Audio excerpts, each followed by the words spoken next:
Hi, it's Rachel here from off.road.cc. Well, actually, today it's not just me. Ebby, my trail dog, is here too. So she's not in shot at the moment, but if you see a dog mooching around in the background, that's who she is. I'm here to tell you about my new long-term gravel build, a Ribble CGR Ti. So the master plan for this build was meant to be a simple one. I would find a gravel frame set, I would put the new Shimano GRX group set on it, and I'd go and ride. But the more I thought about it, the more credentials I realised I needed the frame set to have. There was more I needed from a gravel and an all-road bike. Firstly, I wanted to be able to fit wider tyres, and not just 35C tyres, ideally something much wider than that. I also really wanted a steel bike. I'm a massive steel bike fan. I've previously owned a custom steel Swarf Curve with full suspension mountain bike, but I've also really enjoyed riding and testing the Shand Shug recently, so to name just a couple. Enter the CGR. I first had a proper look at this bike when John tested the alloy version, and it looked like it might be the bike to fit the bill. Now, Ribble don't offer a steel frame set, but they do offer a titanium one, which retails at 1,800 quid. So this CGR Ti can fit up to 47C tyres on 650B wheels and 45C tyres on 700C wheels, so it ticked all the boxes. It can fit fat tyres, and it's made of a titanium wonder material. And, just about, in keeping with off.road.cc's quest to test bikes that aren't always uber expensive, I thought that price for a frame set was pretty reasonable. Elsewhere on the frame, there's a carbon fork, there's two sets of bottle bosses inside the front triangle, and there's rack and fender mounts, which, when fenders are fitted, still allow for some half-decent width tyres too. For this 53cm bike, there's a head angle of 71 degrees and an effective seat tube angle of 74 degrees. The chainstay is a 435, and the wheelbase for this one, which is the extra small, comes in at 10.26. The extra small is a 53cm frame, which is not actually that small and probably on the limit of fitting me. It's a classically shaped frame and leaves a rather long seat tube, which doesn't leave much room for a dropper post, or, honestly, much standover clearance. Reach-wise, it's fine though, and paired with a 70mm stem, I'm comfy up there, although I am aware of how it looks.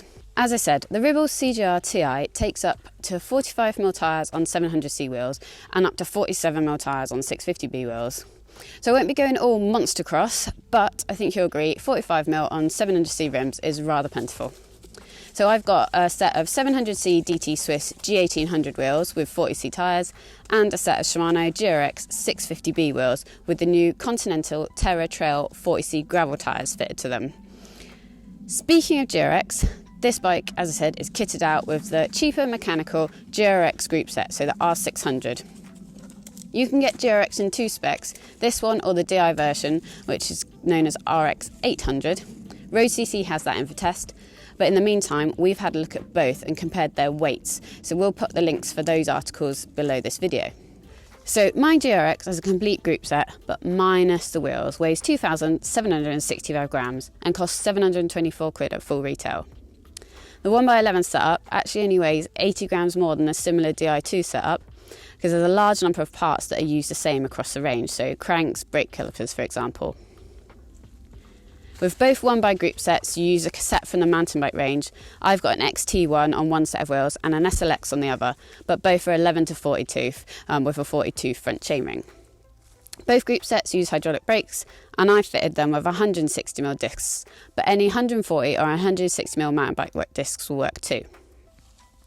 Into the cockpit, the bike gets some components from Specialized with a Mimic power saddle and a Specialized alloy hover flare bar. The bar has a 15mm rise and a 12-degree flare, and the rise does give a taller riding position when seated. It's something I'll be experimenting with to see if it's necessary for this bike and my riding style. Elsewhere, there's a borrowed seat post, so thanks Rich, I'll get this one back to you soon. And it's got some quite cool special holographic bar tape, which is more expensive, well almost more expensive than the bars at 42 quid, which is a tad cringy, but it really suited the build. Lastly, I fitted Crank Brothers Candy 3 pedals. I've been riding gravel bikes with the composite Candy 1 pedals and found they clear the mud really well, so I'm testing some of the more expensive model of that pedal range here. Okay, fessing up, if you look at the metaphorical budget for this gravel kit bike, it comes in at just over 3k at full retail, so it's not uber cheap.